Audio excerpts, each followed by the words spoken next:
Hi, and welcome along to AFTV Transfer Daily, the show that keeps you up to date with players that have been linked with a January transfer move to the Arsenal.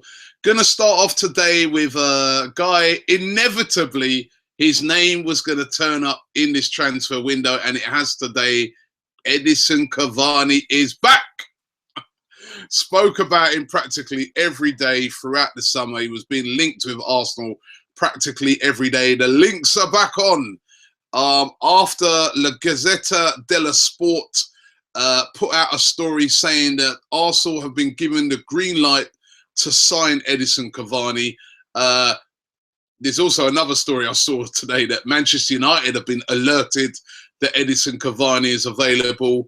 Both stories go on to say that he's not going to be allowed to leave in January. It's going to be in the summer, or you know, there was one story suggesting that if the offer's ridiculous, he can go now, but it's more likely in the summer. But he's been given the green light, or Arsenal been given the green light that they can sign Edinson Cavani. Now, I don't know what you guys think about it, but for me, even if he was available now, I think it's gone. I think that's done now. I think that boat has sailed. The Edinson Cavani thing. He's closing in. We'll see. He's going to be what, 29, I think, in a few weeks' time. By the time he's available in the summer, it'll be nearly 30. I think the boat has sailed. I think it's time to look for younger targets. Don't get me wrong. He's been a world-class player over the last couple of years, though. He's just not reached the heights that he did when he was playing at Napoli. And for me, nah, boat sailed on Edinson Cavani. I know it excites a lot of people. I know he's a big name. But for me, let's look elsewhere. I'd much rather Arsenal be after somebody like an Aubameyang, who's a bit more younger, exciting, rather than somebody like Edinson Cavani. Edinson Cavani, for me, he just seems to me the sort of player that could turn out to be like when Chelsea signed Fernando Torres, that you're signing a star player, but who's on the way down. So for me, boat has sailed. I don't know what you guys think. Leave it in the comments below. Let me know what you think. Would Edinson Cavani be a good signing? But he's been linked with Arsenal today, as is Marcelo Brozovic. This guy's been linked with Arsenal practically every day throughout this transfer window. He's there on loan at Inter Milan, but we're reading today that Arsenal have put in a bid directly to the club that owns him, and that club is Dynamo Zagreb. And there's an Italian broadcaster, goes by the name of Premier Sport. They claim that Arsenal have put in an offer of £12 million to secure the services of Brozovic. He's an attacking midfielder. Again, we've got quite a lot of players in that area. Lots of rumours keep surrounding it. Now, either there's a little bit of truth in it, or is it just that this guy's got a really good agent who's just trying to drive the price up? Because Inter Milan, I've been sort of looking into this one, and Inter Milan have first refusal on him. So he's currently on loan with them. They have first refusal to buy him. If they pass up on him, then somebody else can come in and buy him. He's very highly rated, but somehow I just feel that agent here is trying to talk up the price by linking Brozovic with Arsenal. Arsenal were interested in him in the summer, ended up going to Milan. I'm not sure about this one. Certainly, I don't think it's going to be something that's going to happen in January. Sorry to disappoint you on that one. Ben Chilwell.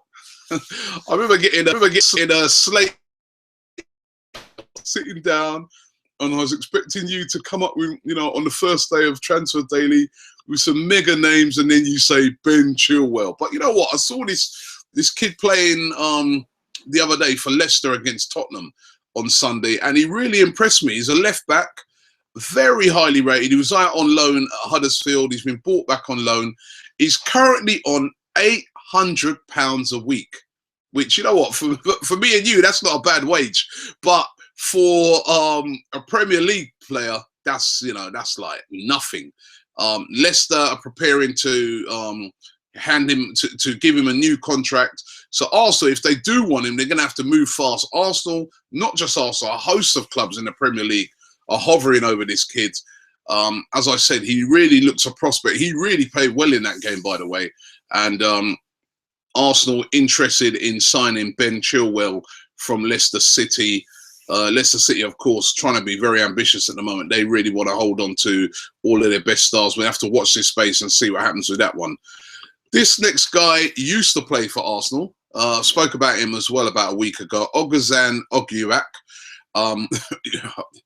Sorry about the pronunciation. Not great on Turkish names. He plays for Besiktas, and he used to be at Arsenal. He was at Arsenal's academy for about 4 years until 2012. I remember seeing him play a couple of times, and he looked a decent little player, a little bit lightweight, but a decent little player. He's got on to play for Besiktas, and he's been really, really playing well. I remember actually when Besiktas played against us, and he played in that game, and he did look decent. And Turkish media outlet Milliyet is now claiming that Arsenal are putting a bid of £9.3 million to try and bring him to the club, to bring him back home to Arsenal. Midfielder, again, a very sort of creative midfielder. Once again, I'm not sure about this one. Listen, Wenger had him in the first place. So, if you know, and I'm not sure if they've got some sort of first refusal deal on it, but it could be just one of those things that if they did decide to try and bring him back, he would be dead keen to come back to the Emirates and try and prove himself. Of course, as I said, he was there at Arsenal for 4 years, so he knows all about how Arsenal runs and how Arsenal are. But yeah, certainly this rumour has been going around for quite a while. Now this Turkish outlet, Milliyet, claiming that Arsenal are set to bid £9.3 million to bring him back to the club. What about the one that we all know is going to happen? When's it going to happen? It could happen today. Mohamed El Nene. I was speaking to somebody close to Arsenal yesterday who said to me that it's all done now. Everything's been done. The visas all been sorted out. That's been the problem that's been holding everything up. I sort of explained it to you guys a couple of weeks ago, about a week ago, sorry, that what it is with Mohamed El Nene. He's plays for Egypt. Egypt ranked 57th in the world. Under these new rules that they've got in the Premier League, if you play for a country that's outside the top 50, then you've got to get like sort of special dispensation to be able to get a work permit to play in the Premier League. It's been a bit messy with this one, but they finally got it all sorted out. All the issues have been resolved. From what I understand, it's all been signed, all been sealed, and it's just to be announced now. And Mohamed El Nene will be an Arsenal player. It's just a shame that it hasn't happened a bit sooner, that he could have got a little bit of a run out before these two important games coming up. But it is going to happen. El Nene will sign for Arsenal, will be Arsenal's first signing of the January transfer window. A lot of us hoping that it won't be the only signing, but will be the first signing of the January window, and it could be announced today. So keep your eyes peeled for that. And finally, great to see Thomas Rosicky back in training yesterday. That's really encouraging after all this time of injury. I think Rosicky could be a very important player to have in the squad with, you know, the amount of games we're going to have coming up. But we're still in the Champions League, remember, still in the FA Cup, and we've got this, you know, running in the league, and we need as many of our star players fit as possible to keep that squad strong, to keep all the places, to keep the challenge up for every single place. We saw a couple of years ago, remember that season with Eduardo, when Eduardo got injured that time, how that just like derailed Arsenal's whole season that year. And it is so important to just have a full squad. So Rosicky's back. Sanchez should be coming back very soon. If we can get like Welbeck, Coquelin, get everybody back, Wilshere. And even last season, remember towards the end of last season, you didn't even know who to put into that midfield because so many of our players were available. That is what we need for the running. But good to see Thomas Rosicky back in training. Let's see what you guys had to say about some of the transfer dealings. Yesterday, actually, I spoke about Benik Afobe. Benik Afobe signed, of course, for Bournemouth.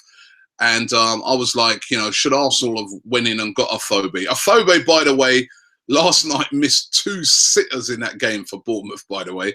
But it was only his first game. But he's been doing really well. He did well on loan out at MK Dons. Did very well when he signed for Wolves. And now he's got his big move back to the Premier League with Bournemouth. Ari Gabriel said, Afobe is only performing because we don't have him.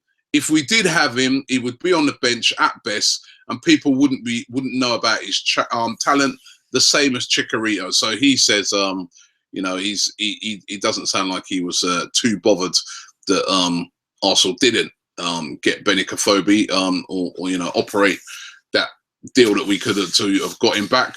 CJ7ification says, don't ever sell Arteta. The man is class. Again, we spoke about that yesterday, the fact that West Ham were interested in Mikel Arteta.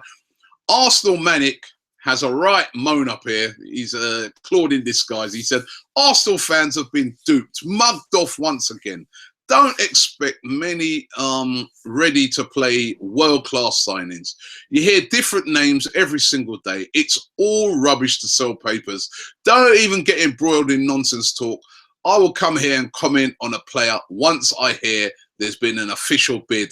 Goodbye. Okay. So he obviously doesn't like transfer rumours. Listen, some transfer rumours that you hear are rubbish. And I don't pretend to come here and say that everything that you hear linked is true. Some rumours, rubbish. Almost like they've just been made up. And I see them. And it gets me upset as well. Other rumours, there's legs in them. There are players that have been linked. There's players that Arsenal are talking to the club and saying, you know, how much do you want for him? We're interested. Doesn't mean it's going to happen, but it is a genuine link. And, you know, it is good to explore them and find out, because some of these rumours end up happening. You know, I remember in the summer at first, when I remember the first time I spoke about Petr Cech coming to Arsenal. And there was one guy in the comments and he was slating me. He was like, what are you talking about? Don't be stupid, Robbie. There is no way on earth that Roman Abramovich is going to sanction Petr Cech coming to Arsenal. You're an idiot for talking about this rumour. Where's Petr Cech now? So, I'm not standing up for all the rumours. Some rumours, I agree with that guy. Some rumours are nonsense. But some rumours do have legs in them and could lead to a player coming to the club. And other rumours, you know, they don't happen. When we got Alexis Sanchez, lots of people were there saying, listen, that's not happening. It's not happening. He's not coming. Oh, I heard he's going to Liverpool. Liverpool have already put a bit. Where is he? So, you know, let's do a couple more. Curtis Jackson says, why are Arsenal fans so obsessed with Rabiot? Can someone tell me what's so good about him who watches PSG and not just compilations of him on YouTube? And Dwayne Dukes says, I don't agree with keeping Arteta. He's just here collecting his wages because, is he just here collecting his wages just because he's good around the club? Come on, Robbie. The guy can't even get in the team. What I'm saying is, Mikel Arteta, for me, with his experience, with the amount of games we got coming up, with the run-in and everything like that, you need a guy like that. For me, I feel you need a guy like that around the club. You need a guy like that in the squad to help with that running. His contract finishes at the end of the season. I wouldn't sell him to West Ham. I'll keep hold of him now. He's an important player. As I've said, every time I've spoken to people around the club, they're always bigging up this guy for all the qualities he has in leadership. And right now, with the running that we've got, with the games we've got coming up, we need leadership. We might need him, you know, he's not going to be a starter, but we might need him to come onto the pitch and, you know, just steady things sometimes. And I think keep hold of Arteta. It makes no sense to sell him to West Ham. Thanks for watching AFTV Transfer Daily today. Don't forget to check out, we've got lots of, content that we've done in conjunction with Redmen TV, who are the Liverpool channel. We've done a combined 11. We did a combined injury 11. That's really, really funny. So make sure you check that one out. I did one on their channel and a combined 11 on their channel. they've come over onto our channel and they've done their combined 11. They've also given us their tactics, how they think that Liverpool will approach the game and might be able to take us on. I on their channel have done the same thing, and we've also done a preview of the game outside Anfield. We've got previews galore, some great content leading up to what is a massive game tonight. Looking forward to the game. It's going to be absolutely massive. If Arsenal could go there tonight and win that game, it could say so much about what we're about leading into this whole title running. So I just hope the guys go up there tonight and have that intensity in their performance. I think if we do that, we've got a great chance of winning at Anfield tonight. Thanks for watching, and we'll be back around about the same time tomorrow.